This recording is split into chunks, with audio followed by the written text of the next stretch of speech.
مطالبہ آپ سے نہیں ہے، ایک واقعہ ہے کہ نبی کریم صلی اللہ علیہ وسلم اپنی اہلیہ محترمہ کے ساتھ کہیں جا رہے سفر، راستے میں ایک اللہ والے کا گزر ہوا، ان کی نگاہ پڑی، ان کے دل میں آیا ہوگا کہ یہ اللہ کے نبی یہ عورت ساتھ کون ہے۔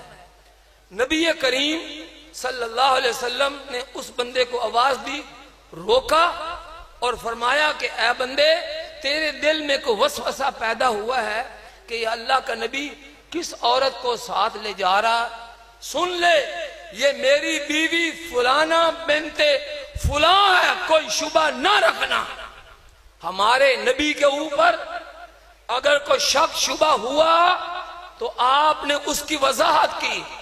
سیدنا عمر فاروق رضی اللہ تعالی عنہ اگر وہ خطبہ دے رہے، خطبے کے دوران آپ سے پوچھا جاتا ہے کہ یہ جو دو چادریں آپ کہاں سے لے آئے، اگر عمر فاروق اس کا جواب دیتا ہے تو پھر امت کا کوئی فرد اس سوال سے بچ نہیں سکتا، اس سے سوال ہو سکتا ہے اور سوال کا جواب دینا ہوگا۔ صدر ضیاء الحق اس کے بارے میں مشہور ہوا کہ یہ قادیانی ہے، قادیانی۔ مولانا منظور احمد چنیوٹی رحمت اللہ علیہ نے برملا مجمع میں کہا کہ صدر صاحب اپنے ایمان کا اظہار کرو، بتاؤ کہ مسلمان ہو یا قادیانی۔ اس کو بھرے مجمع میں اپنے ایمان کا اور قادیانیوں کے کفر کا اعلان کرنا پڑا۔ صرف اعلان ہی نہیں، اس نے ان کے تابوت میں ایک ایسی کیل ٹھونسی تھی، امتناع قادیانیت آرڈیننس، کہ جس کو سن کر مرزا طاہر لندن بھاگا تھا، اور مولانا چنیوٹی رحمت اللہ علیہ نے فرمایا تھا کہ مرزا طاہر جب تک یہ آرڈیننس باقی رہے گا تو زندہ تو کجا مر کر بھی پاکستان نہیں آئے گا، اور وہ نہیں آیا تھا۔ حضرات محترم، آج ایک بہت بڑا دعوے دار آیا ہے، کبھی ہم دیکھتے ہیں کہ اس کی سیکٹری قادیانیوں سے ووٹ مانگنے جاتی ہے، کبھی ہم دیکھتے ہیں کہ عاطف منشی اور ارسلان خالد اس کے چرنوں میں بیٹھتا ہے، کبھی ہم پڑھتے ہیں کہ اس کے نانے کا نام مرزا قادیانی اپنی کتابوں میں لکھتا ہے، کبھی ہم دیکھتے ہیں کہ وہ آغا شاہی، وہ شاہی ریاض گوہر شاہی، اس کا ایک بدبخت و ملعون اس کا مرید اس عمران خان کے جلسے میں بیٹھ کر نعوذ باللہ من ذالک، نعوذ باللہ من ذالک، نقل کفر نباشد، اللہ پاک کی بیٹیاں تجویز کر کے، اللہ پاک کی بیٹیاں تجویز کر کے ان کو ننگی گالیاں دیتا ہے، حج کو ننگی گالیاں دیتا ہے، اور بیت اللہ شریف کو ننگی گالیاں دیتا ہے، اور اس کو کہا جاتا ہے خاتم النبیین کا لفظ کہو، اس سے وہ خاتم النبیین کا لفظ نہیں بولا جاتا۔ تو میں برملا کہتا ہوں عمران خان کو، نوٹ کر لو، میری بات وہاں تک پہنچاؤ کہ عمران خان ہمیں تمہارے ایمان پر شک ہے، کیونکہ ہم جو بات دیکھتے تمہاری وہ قادیانیوں کی طرف جاتی ہے۔ غیرت کرو، جرت کرو تو آؤ مرزا غلام احمد قادیانی پر لعنت بھیجو، تمہارے جوتے ہمارے سر کا تاج بنیں گے، اور اگر تم لعنت نہیں بھیجتے تو پھر یاد رکھو یہی جوتے تمہارے منہ پر پڑیں گے انشاءاللہ۔ کہتا ہے کہ قبر میں میرے بارے میں سوال ہوگا، قبر میں عمران خان کے بارے میں سوال ہوگا کہ اس کی مدد کی یا کیوں نہ کی، جھوٹ بولتا ہے۔ قبر میں 3 سوال ہونے ہیں، مر ربو کا، تیرا رب کون ہے؟ ہم کہیں گے ربی اللہ، میرا رب اللہ ہے۔ پھر دوسرا سوال ہوگا من نبیو کا، تیرا نبی کون ہے؟ تو نبی پاک صلی اللہ علیہ وسلم کی شبیہ مبارک سامنے کی جائے گی۔ ہم کہیں گے کہ ہمارا نبی محمد صلی اللہ علیہ وسلم ہے۔ تیسرا اور آخری سوال ہوگا کہ تمہارا دین کیا ہے؟ ہم کہیں گے اللہ کی توفیق سے کہ ہمارا دین کیا ہے؟ دین اسلام۔ عمران خان کے بارے میں قبر میں سوال نہیں ہوگا۔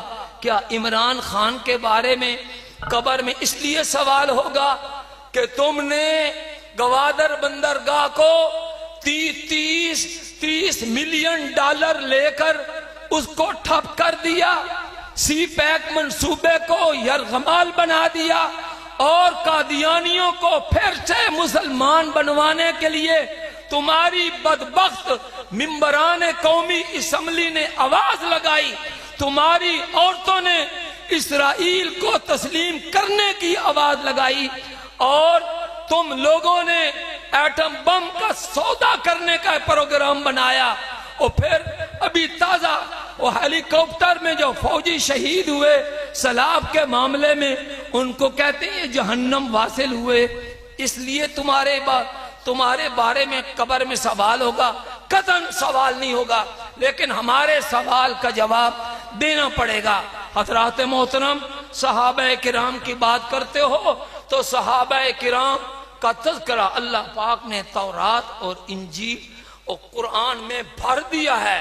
حضور نبی کریم صلی اللہ علیہ وسلم نے سیدنا ابو بکر صدیق رضی اللہ تعالی عنہ کے بارے میں فرمایا، دین اسلام پر اتنے ان کے احسانات ہیں کہ میں ان کا بدلہ نہیں چکا سکتا، اللہ پاک قیامت کے دن ان کا بدلہ دیں گے۔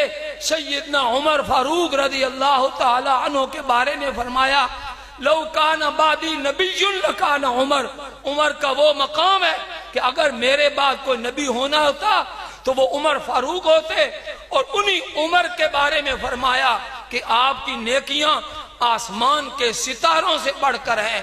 اور عثمان غنی رضی اللہ تعالی عنہ کے بارے میں فرمایا، ما ضر عثمان ما عمل بعد اليوم، کہ عثمان آج کے بعد کوئی کام کریں گے ان کو کوئی نقصان نہیں ہوگا۔